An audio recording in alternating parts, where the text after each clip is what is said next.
እንደምን ዋላችሁ የተከበራችሁ ተመልካቾቻችን የሰዓቱ የቢዝነስ ዘገባችን ተጀምሯል። አጋራችን ደግሞ ኢትሲዩቸር አክሲዮን ማህበር ነው። በእጅጉ እናመሰግናለን። ወደ ቀዳሚ ጉዳያችን የምናልፈው አብራችን ቆዩ። በበጀት ዓመቱ የመጀመሪያ ሩብ ዓመት ከ15000 በላይ ለሚሆኑ ስራ ፈላጊዎች የስራ ዕድል መፍጠር መቻሉን የባህር ዳር ከተማ አስተዳደር ስራና ክህሎት መምሪያ አስታወቀ። መምሪያው ከ37 ሚሊዮን ብር በላይ ብድር በመመደብ ለስራ ፈላጊዎች እድሎችን ለማመቻቸት እየሰራ እንደሚገኝ ገልጿል። ጌታቸው ስንታየው ተጨማሪ ዘገባ አለው። መንግስት የወጣቱን የስራ አጥ ምጣኔ ለመቀነስ ትኩረት ሰጥቶ ከሚሰራባቸው ውስጥ አንዱ ነው። የባህር ዳር ከተማ አስተዳደር ስራና ክህሎት መምሪያም በመጀመሪያው ሩብ ዓመትም ከ15000 በላይ ለሚሆኑ ስራ ፈላጊዎች የስራ ዕድል መፍጠሩን ነው መምሪያ ኃላፊው አቶ ዘመና አሰፋ የተናገሩት። በሲስተም ስራ የሚፈልጉ ወጣቶች በየማዕከሉ በ9 ማዕከል በ6ቱ ክፍለ ከተማ እየሄዱ ይመዘገባሉ። እስካሁን ባለው ወደ 49000 የሚደርሱ ወጣቶች ስራ እንፈልጋለን ብለው ተመዝግበዋል። እነዚህ ስራ ፈላጊ ወጣቶች ከተመዘገቡና ስልጠና ወደ ኮሌጅ ተልከው ከሰለጠኑ በኋላ አጫጭር ስልጠና ከወሰዱ በኋላ በግል ኮሌጆች 15 የግል ኮሌጆች አሉ ስልጠና የሚሰጡ። ሁለተኛ ደግሞ አንድ የግል የመንግስት ኮሌጅ አለ፣ የባህር ዳር ፖሊቴክኒክ ኮሌጅ። በእነዚህ ከሰለጠኑ በኋላ እንዲደራጁ ይደረጋል። አደረጃጀትን ይፈጠርላቸው ማለት ነው። ከዛ በኋላ በቋሚና በጊዜያዊ እንደገና ደግሞ በኢንተርፕራይዝ በሶስት ዘርፎች በግብርና በኢንዱስትሪና በአገልግሎት ዘርፍ ወይም ማኑፋክቸሪንግ ዘርፍ በሚባለው ስራ ዕድል ይፈጠራል ማለት ነው። በስራ ዕድሉ ሴቶችን ጨምሮ አካል ጉዳተኞችንም ተጠቃሚ ማድረግ መቻሉንም መምሪያ ኃላፊው አስረድተዋል። አጠቃላይ ከዚህ ከ45349 50% ሴቶች እንዲሆኑ የሚጠበቀው ያቀርነው በዛ ልክ ነው። ከ45349 50% ሴቶች 75% ደግሞ ወጣቶች እንዲሆኑ ይፈልጋል። ከዛ ውጭ ደግሞ አካል ጉዳተኛ፣ ስደት ተመላሽ፣ ሁለተኛ ደግሞ አሁን ባለው ወቅታዊ ጊዜ በጦርነቱ የሰላም አማራጭ እየተወሰዱ የመጡ ወጣቶች አሉ። ዲዲአር በሚባለው ፕሮጀክት የታቀፉ ወጣቶች እነዚህን ደግሞ በየክፍለ ከተማው ቅድሚያ ይሰጣቸዋል ማለት ነው። ወደ 231 አካል ጉዳተኛ አቅደናል በዚህ ዓመት።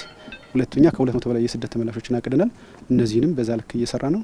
ሌላው የስራ ዕድል መፍጠሪያ አማራጭ የውጭ ሀገር የስራ ስምሪት ነው። በዚህ ዓመት ወደ 2400 ወደ ውጭ ሀገር ልከን የስራ ዕድል ተጠቃሚ እንዲሆኑ እናደርጋለን ብለን ያቀር ነው። እነዚህም ደግሞ በተለያዩ የግል ኮሌጆች በ15 የግል ኮሌጅና በባህር ዳር ፖሊቴክኒክ ኮሌጅ ስልጠና ከወሰዱ በኋላ እስካሁን ባለው ሲስተሙ ባሳየው መሰረት ወደ 623 ወጣቶች ከባህር ዳር ከተማ ወደ ውጭ ሀገር የስራ ስምሪት ተጠቃሚ ሆኗል። በዚህ በሩብ ዓመቱ ከሐምሌ 1 ጀምሮ ማለት ነው። ለስራ ዕድል ተጠቃሚዎችም መንግስታዊና መንግስታዊ ካልሆኑ ድርጅቶች በበጀት ዓመቱ ከ180 ሚሊዮን ብር በላይ ብድር ለማመቻቸት እየተሰራ ሲሆን በመጀመሪያው ሩብ ዓመትም ከ35 ሚሊዮን ብር በላይ ብድር መመቻቸቱን ነው መምሪያ ኃላፊው አቶ ዘመና አሰፋ ያስታወቁት። በረጅ ድርጅቶችም በመንግስት በተዘዋዋሪ ብድርና መደበኛ ብድር እንደገና ደግሞ በዋሊያ ካፒታል ፋይናንስ ማሽን እየገዛ በመስጠት ለወጣቶቹ ከ180 ሚሊዮን ብር በላይ በዚህ ዓመት ብድር እናሰጣለን ብለን አቅደናል። እስካሁን ባለው ከ37 ሚሊዮን ብር በላይ ለወጣቶቹ ተደራሽ ማድረግ ተችሏል። በተለያየ አማራጭ እንዳልኩ ረጅ ድርጅቶች አሉ፣ ጂኤች አለ፣ ኢዲያ አለ፣ መስመር አለ። ለሴቶች የሚያበድሩ ሁሉም ባንኮች ብድር ይሰጣሉ በዚህ ሰዓት ለስራ ዕድል ፈጠራ።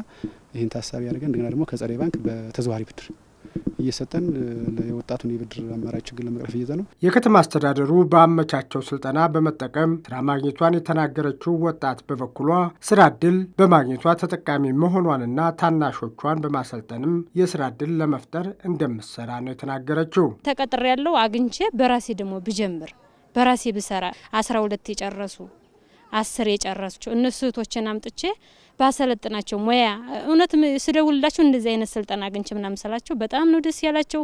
እንግዲህ እኔ እንደዚህ ተቋቁሜ ያልፍ ያለው ደግሞ እህቶችን አምጥቼ ማሰልጠን እችላለሁኝ። የስራ ዕድል ከተፈጠረላቸው ውስጥ 80% የሚሆኑት ቋሚ ሲሆኑ 20% የሚሆኑት ደግሞ ጊዜያዊ መሆናቸውን ከመምሪያ ኃላፊው ገለጻ ለመረዳት ችለናል። የማዕድን ሀብቱን በማልማት ለወጣቶች የስራ ዕድል ፈጠራ ላይ እንዲውል ለማድረግ እየሰራ መሆኑን የዋግምራ ብሔረሰብ አስተዳደር ማዕድን ሀብት ልማት መምሪያ ገለጸ። በብሔረሰብ አስተዳደሩ በተለይም በድንጋይ ማዕድን ሀብት ላይ በርከት ያሉ ቁጥር ያላቸው ወጣቶች ተሰማርተው እየሰሩ ይገኛሉ ተብሏል። የዝባለም ጌታነህ ተጨማሪ ዘገባ አላት። የአማራ ክልል የማዕድን ሀብት ትኩረት ተሰጥቶ እየተሰራበት ያለ የኢኮኖሚ ዘርፍ ነው። በተለይም የዋግ ኽምራ ብሔረሰብ አስተዳደር በማዕድኑ ዘርፍ እምቅ ሀብት ያለው ነው። ይሁንና በብሔረሰብ አስተዳደሩ ካለው ሀብት አንጻር እየተሰራበት ያለው ውስን የማዕድን አይነቶች ላይ ብቻ መሆኑን የብሔረሰብ አስተዳደሩ ማዕድን ሀብት ልማት መምሪያ ኃላፊ አቶ አበባው መኮንን ገልጸዋል። በእኛ ባለሙያዎችና በዩኒቨርሲቲ ባለሙያዎች በተደረገ ጥናት ከ17 ያላነሱ የማዕድን አይነታት እንዳሉ እስካሁን ባለው ሁኔታ የተጠቀመው ከኮንስትራክሽን ማዕድን ጋር ተያይዞ ያሉትን ነው። በተለይ በክሬቸር ወደ 10 የሚሆኑ ክሬቸሮችን ፍቃድ ሰጥተናል። በዛ ብዙ ጠጠር ወጣቱ እያመረተ ለኮንስትራክሽን ዘርፉ እያቀረበ ነው ያለው። በተመሳሳይ ባህላዊ ማዕድናት የሚባሉት ማለት ነው እና አሸዋና ድንጋይ ወጣቱን እያደራጀን አሸዋ፣ ድንጋይ፣ ጠጠር በዛ መንገድ ነው እንትን እያለ ያለው። ሌሎች የማዕድን ሀብት ዘርፎች ላይ የክልሉ ባለሀብቶች ፈቃድ በመጨረስ ላይ መሆናቸውን የገለጹት አቶ አበባው በተለይም የብረት ማዕድኑ ልማት ትልቅ አቅም የሚጠይቅ በመሆኑ መንግስት በመብራትና የመንገድ መሰረተ ልማት ላይ ትኩረት ሰጥቶ አካባቢው ላይ መስራት መቻል አለበት ነው ያሉት። በተለይ ደግሞ የብረት ማዕድኑ ትልቅ ሀብት የሚጠይቅ ነው። ትልቅ አቅም ያላቸው ባለሀብቶች የሚሳተፉበት ዘርፍ ነው። እሱን ለመስራት ደግሞ የመሰረተ ልማቱ በጣም ኦልሞስት የለም በሚባል ደረጃ ነው። በተለይ ከፍተኛ የሆነ የመብራት አቅርቦት ይጠይቃል። ፋብሪካው ትራንስፖርት አክሰሱ እንደሚታወቀው ቢያንስ ደረጃውን የጠበቁ መንገዶች ይጠይቃል። ትልቅ መኪናዎች ናቸው የሚገቡት ወደዛ ስራ ከተገባ። እነዚህ ነገሮችን ትልቅ የመንግስት አካላት መመለስ ከተቻለ፣ እነዚህም መስራት ከተቻለ ለወደፊቱ ተስፋ ያለው ነገር እንዳለ የሚያሳዩ ነገሮች ማለት እነዚህ ከተሰሩ ባለሀብቱም ወደ አካባቢ መጥቶ ለማልማት ፍላጎቶች እያሳየ ያለበት ሁኔታ ነው። የማዕድን ሀብቱ ላይ ለወጣቶች እየተፈጠረ ያለው የስራ እድል ከፍተኛ መሆኑን የጠቆሙት አቶ አበባው ከ4500 በላይ ወጣቶች ተጠቃሚ እንደሆኑም ነው የተናገሩት። ባለፈው ዓመት በባህላዊ ወደ 68 ኢንተርፕራይዞችን አደራጅተን በቋሚ ከ1200 በላይ ወጣቶች የስራ እድል ተፈጥሯል።